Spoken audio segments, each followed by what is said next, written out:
Apakah Tuhan mendengar doa orang berdosa? Fakta mengejutkan yang banyak orang salah paham. Mari kita bahas.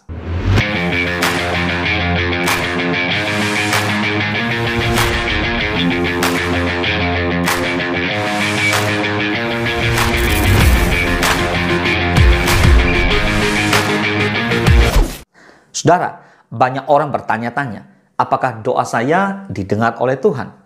Padahal saya ini adalah orang berdosa. Ada yang beranggapan bahwa Tuhan hanya mendengar doa orang suci, pendeta, atau orang yang hidupnya benar. Tetapi Alkitab memberikan jawaban yang jauh lebih dalam, yang sering disalahpahami oleh banyak orang. Kita lihat fakta Alkitab.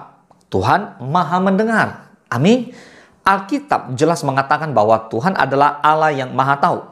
Di Mazmur 34 ayat 15 berkata, mata Tuhan tertuju kepada orang-orang benar, dan telinganya kepada teriak mereka minta tolong. Amin. Artinya, Tuhan mendengar doa orang benar. Makanya saudara, kita harus jadi orang benar. Siapa orang benar? Orang yang melakukan kebenaran. Orang yang melakukan sesuai kehendak Bapa di surga. Tapi pertanyaannya, bagaimana dengan orang berdosa? Apakah doa mereka lantas ditolak secara otomatis? Yesaya 59 ayat kedua menegaskan, tetapi yang merupakan pemisah antara kamu dan Allahmu ialah segala kejahatanmu, dan yang membuat dia menyembunyikan diri terhadap kamu sehingga ia tidak mendengar ialah segala dosamu. Jadi, dosa memang membuat hubungan kita dengan Allah terputus. Tetapi bukan berarti telinga Tuhan tuli. Melainkan Tuhan tidak merespon doa orang yang dengan sengaja hidup dalam dosa tanpa pertobatan. Kita lihat contoh dalam Alkitab. Yang pertama adalah orang Farisi dengan pemungut cukai. Tertulis di Lukas 18 ayat 11 sampai 13. Orang Farisi itu berdiri dan berdoa dalam hatinya begini.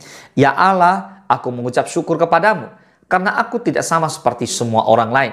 Bukan perampok, bukan orang lalim, bukan pezina, dan bukan juga berarti pemungut cukai ini.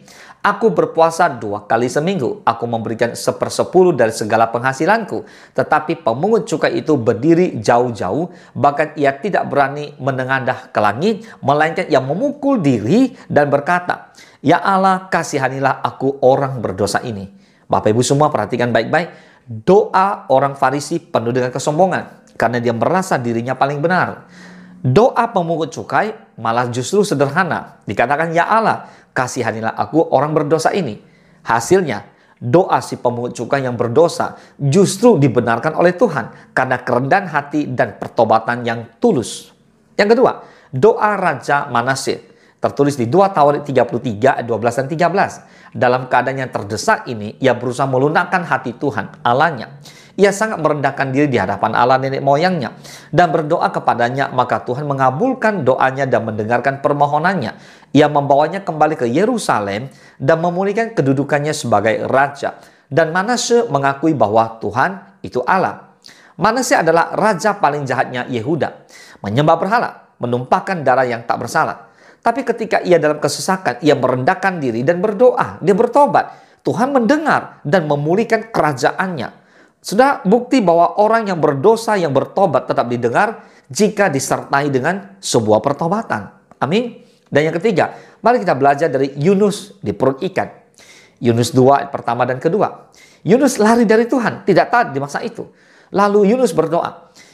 Dikatakan begini, berdoalah Yunus kepada Tuhan Allahnya dari dalam perut ikan itu. Katanya, dalam kesusahanku, aku berseru kepada Tuhan, dan ia menjawab aku. Dari tengah-tengah dunia orang mati, aku berteriak dan kau dengarkan suaraku. Lihat, di dalam penderitaan, ia berseru.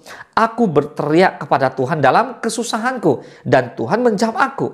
Jadi Tuhan mendengar doa, meski sebelumnya Yunus memberontak. Tapi pada waktu dia bertobat, dia sungguh-sungguh berdoa, doanya tetap didengar oleh Tuhan. Wah, ini luar biasa. Artinya memang harus disertai dengan sebuah pertobatan. Nah, Bapak Ibu semua, prinsip penting adalah kapan Tuhan mendengarkan doa orang berdosa. Saudara, kalau tidak didengar, bila orang tetap hidup dalam dosa dengan keras hati dan tanpa pertobatan. Lihat Yesaya 1 ayat 15. Apabila kamu menadahkan tanganmu untuk berdoa, aku akan memalingkan mukaku. Bahkan sekalipun kamu berkali-kali berdoa, aku tidak akan mendengarkannya. Sebab tanganmu penuh dengan darah. Doa kita akan didengar bila doa itu doa yang dinaikkan kepada Tuhan dengan penuh pertobatan. Doa mencari belas kasih, doa meminta ampun, dan doa yang memohon anugerah Tuhan. Yesus pernah berkata di Yohanes 6 ayat 37, "Barang siapa datang kepadaku, ia tidak akan kubuang."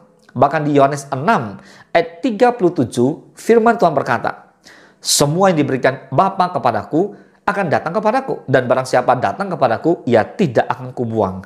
Amin. Nah, kita bayangkan ya, ada seorang anak yang selalu melawan orang tuanya.